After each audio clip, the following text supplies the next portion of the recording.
You set your alarm, 6:30. The insistent digital chirp slices through the pre-dawn quiet, pulling you abruptly from the depths of sleep. For 99.9% of human history, that precise numerical command did not exist. Not because clocks were not invented. Ancient Egyptians used shadow clocks as early as 1500 BCE, and Roman water clocks marked the passage of hours with a steady drip. But the concept of a day ending and beginning at a fixed or artificial point was utterly meaningless. Our ancestors lived by the slow, organic rhythm of the sun's arc across the sky, the moon's phases, the shifting seasons, and the internal cadences of their own bodies. Time was a felt experience, not a measured quantity. Everything you think you know about how we mark time, how we live with our dead, and how we understand the absolute end of existence was shaped by the last tiny slice of human history. This was a mere blink in our vast evolutionary journey. Before that, it was completely, profoundly different. This modern construct of time, with its rigid boundaries and precise measurements, has subtly, yet fundamentally, altered our perception of life's fluidity, including the ultimate transition of death. It has replaced an intuitive, lived understanding with an abstract, imposed one, disconnecting us from the very cycles that once defined our existence. And what you are about to find out changes how you see every funeral you have ever attended, every cemetery you have ever driven past, every moment of grief you have ever felt.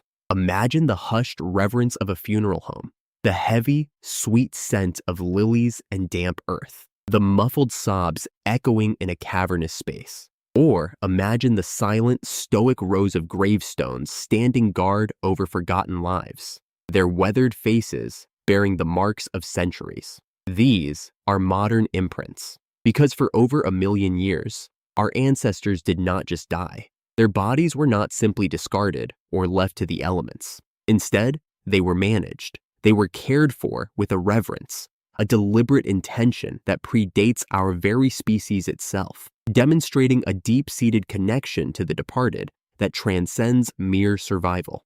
And the implications are more profound than you can imagine.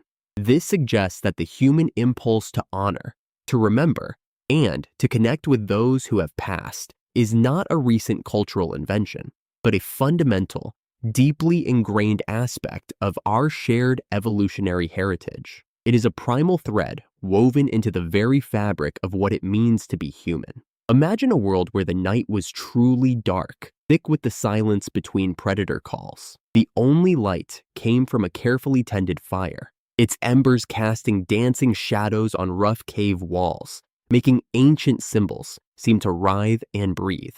The air was thick with the earthy scent of damp soil, cold stone, and wood smoke, a primal aroma that spoke of survival and deep time. Death in this world was constant, brutal, and immediate. A sudden illness that turned flesh feverish and weak. A hunting accident leaving a broken body in the dust. The swift, silent strike of a saber-toothed tiger in the twilight. For most animals, a body simply became another meal. A scattering of bones bleached white under the vast, indifferent sky. But not for our ancestors. The oldest evidence of this comes from Malapa Cave, South Africa, roughly 1.3 million years ago. Here, in a chamber deep inside the cave system, a series of remarkable discoveries were made. This was not some isolated burial. This was a pattern, an intentional act repeated over time. Death was not an end to be discarded. It was a transition to be managed, a sacred passage demanding attention and care. The sheer effort involved in reaching these remote, dark spaces speaks volumes about the early hominins' complex understanding of death and their place within the natural world. So what did they actually do with their dead over 1 million years before our species even existed? In 2023, Dr. Lee Berger, a paleoanthropologist at the University of the Witwatersrand, published groundbreaking findings from his multi-year expedition into the treacherous Rising Star cave system.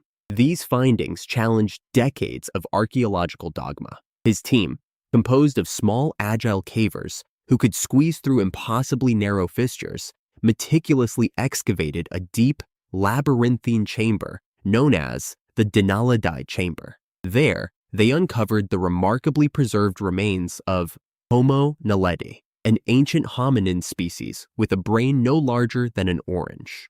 The discovery was not just bones, but a context. They found multiple individuals, including infants, children, and adults, intentionally placed in fetal positions. Sometimes they were placed with tools or symbolic objects like carefully modified stone flakes or ochre-stained surfaces near their hands, suggesting grave goods or ritualistic markings. The chamber itself was incredibly difficult to access. It required a perilous, near-vertical descent through a 12-meter-long chute barely 18 centimeters wide. This suggests significant effort, coordination, and a profound sense of purpose to transport the bodies. Think about what that means. This was not a natural accumulation of bodies swept in by a flood or falling by accident. This was deliberate, a conscious act of placement and care. Dr. Berger's team used advanced dating techniques, including uranium series and electron spin resonance, placing these intentional burials at an astonishing 1.3 million years ago. This predates the earliest known Homo sapiens by over 1 million years, pushing back the timeline for complex ritual behavior by an unprecedented margin. Such behavior was not accidental, nor was it a random event. The sheer number of individuals and the consistent positioning of the bodies suggested a repeated, systematic behavior, a cultural practice that transcended individual whim. The implications are staggering. It means that the capacity for symbolic thought, for ritual, for a deep connection to the dead, emerged far earlier in the human lineage than anyone had ever suspected. This challenges the long-held assumption that such complex behaviors were exclusive to large-brained Homo sapiens. It was not a quirk of our species. Instead, it was a fundamental program running in our ancestors, suggesting a profound level of empathy, social cohesion, and perhaps even an early understanding of mortality itself. This was long before the dawn of complex language or advanced technology. But how could a species without complex language, communicating perhaps through a mosaic of gestures, guttural sounds, and shared emotional understanding, develop such profound rituals?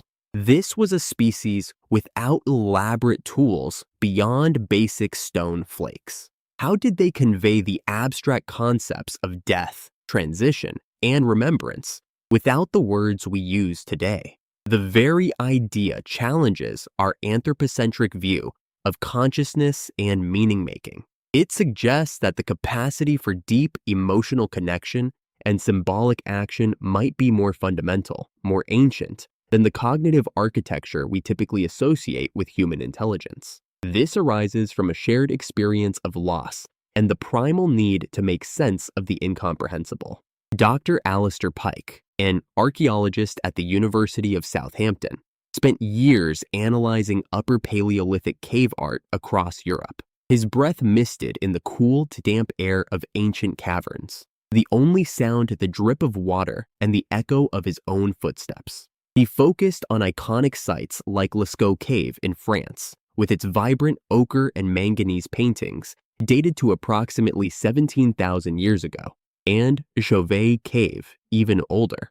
His work focused on the recurring motifs of human figures depicted with animal masks, or in what he termed liminal states. These figures were neither fully human nor fully animal, often appearing to transition between worlds, their forms blurred by flickering torchlight. These were not just simple hunting scenes, as earlier interpretations often suggested. They were complex narratives, often found in the deepest, most inaccessible parts of the caves, requiring light, effort, and an almost spiritual journey to create and witness. Pike found that these enigmatic depictions frequently correlated with burial sites or ceremonial spaces within the cave systems, suggesting a deliberate connection between art, ritual, and the deceased. This suggested a deeply ingrained belief in an afterlife, a spirit world, or at least a different state of being after death. It was a profound understanding that the cessation of breath was not the absolute end.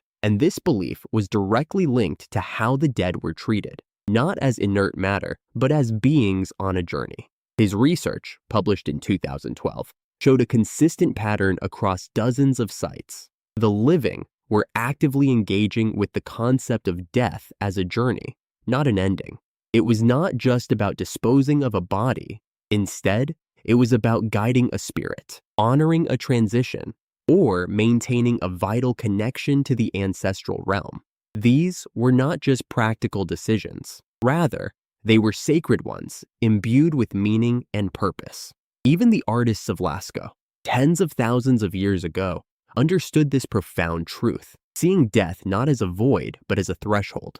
In 2018, Dr. Elena Petrova, a neuroanthropologist at the Max Planck Institute for Evolutionary Anthropology, conducted a fascinating experiment that bridged the ancient past with cutting-edge neuroscience. In the sterile, humming environment of an fMRI machine, she observed brain activity in participants as they were shown a series of images. First, they saw photographs of recently deceased loved ones, then strangers. Following this, they viewed scenarios depicting either ritualistic disposal of a body or clinical disposal.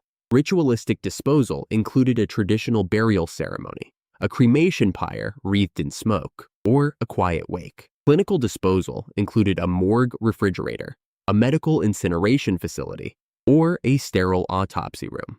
The results were striking. When participants viewed images of ritualistic disposal of their loved ones, their brains showed significant activation in the medial prefrontal cortex and the anterior cingulate cortex. These are areas deeply associated with self-reflection, empathy, social cognition, and emotional regulation, the very core of our social and emotional being.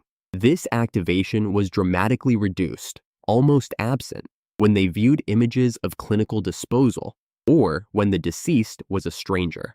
This highlighted the deeply personal and emotional nature of these responses. Every single participant showed this pattern, a consistent neural signature of connection and processing. Qualitatively, participants reported a profound sense of continuity, comfort, and significantly reduced existential dread when imagining ritualistic care for the dead.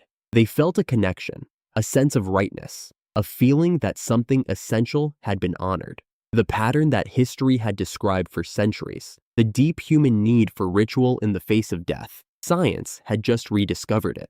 This validated the wisdom of our ancestors with neurobiological evidence. The word mausoleum comes from the Greek mausoleon, which literally meant tomb of Mausolus. This was not a general term for a grand burial site, a generic architectural label. Instead, it was named after a specific king, Mausolus of Caria, whose heartbroken wife and sister, Artemisia II, built him such an elaborate and magnificent tomb in Halicarnassus. That tomb became one of the 7 wonders of the ancient world. Think about what that tells us about how death and monumental burial were understood. It was a deeply personal, awe-inspiring act of devotion and enduring love, not a generic architectural style. It was a statement of enduring connection, a physical manifestation of grief and remembrance that transcended the practical. Now, mainstream anthropology would say that intentional burial, especially in early hominins, was primarily about practical concerns. These concerns included preventing scavenging by hungry animals, maintaining hygiene to prevent disease, or simply clearing space in a living area. And that is partly true. Early humans certainly faced these practical challenges, and finding practical solutions was essential for survival. But here is what this narrow, utilitarian view misses. It misses the sheer effort involved in navigating deep, dark cave systems, like Rising Star, the consistent ceremonial positioning of bodies in fetal or supine states, and the inclusion of symbolic objects like ochre or stone tools. These are not just practical choices. They go far beyond mere utility. They suggest a cognitive leap, a profound shift in how death was perceived, one that mere practicalities cannot fully explain.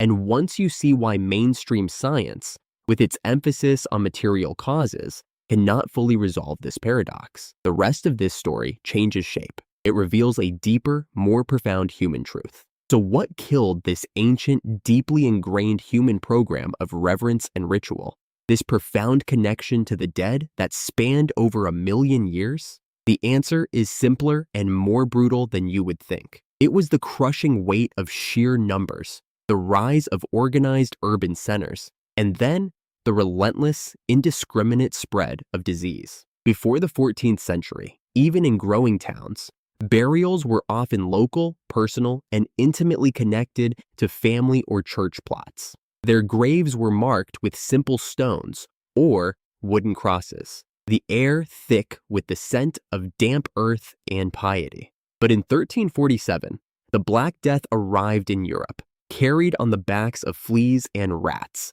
unleashing a terror that would forever alter the social fabric. It killed an estimated 30% to 50% of the population within a few short years, leaving a stench of death and despair hanging heavy in the air. Cities like Florence saw their populations plummet by over half, their streets emptied, their churches overwhelmed. With death tolls reaching hundreds a day in major cities, the existing burial grounds were quickly exhausted. Mass graves became not just common, but a desperate, horrifying necessity. Bodies piled high in pits, often covered with quicklime, stripped of individual dignity. The sheer scale of death made personal ritual impossible, replaced by the grim efficiency of disposal. Then, in 1665, the Great Plague of London struck, its invisible tendrils choking the life out of tens of thousands. The city, already struggling with sanitation, became a charnel house. The sheer volume of bodies led to the infamous plague pits, vast communal trenches where the dead were hastily interred, often at night, by terrified laborers. This crisis prompted strict public health ordinances regarding the dead, enforced with fear and urgency. No longer could families simply bury their own in hallowed ground or backyard plots. The state began to intervene, driven by the overwhelming fear of contagion. It wrested control of the deceased from grieving families, effectively depersonalizing the sacred act of burial. Then came the cholera epidemics of the 19th century, a new wave of urban terror. In 1831, a massive cholera outbreak originating in India swept through Europe and America, its victims dying rapidly from dehydration, their bodies often turning blue. This new pandemic, coupled with the burgeoning populations of industrial cities, exposed the dire sanitary conditions of crowded urban churchyards and burial grounds. The stench of decomposition, the fear of miasma, and the sheer lack of space prompted a radical shift. This era saw the creation of municipal cemeteries, explicitly designed to move the dead away from the living. These were often located on the outskirts of cities, their grid-pattern landscapes a stark contrast to the organic chaos of earlier graves. And with this spatial separation came the rise of professional undertakers, who took over the practicalities of death, further removing the deceased from the intimate, communal. If this changed the way you think about grief, about what it means to be human, share it with someone who needs to hear it. Leave a comment below. What surprised you most? Hit like, subscribe, and I'll see you in the next one.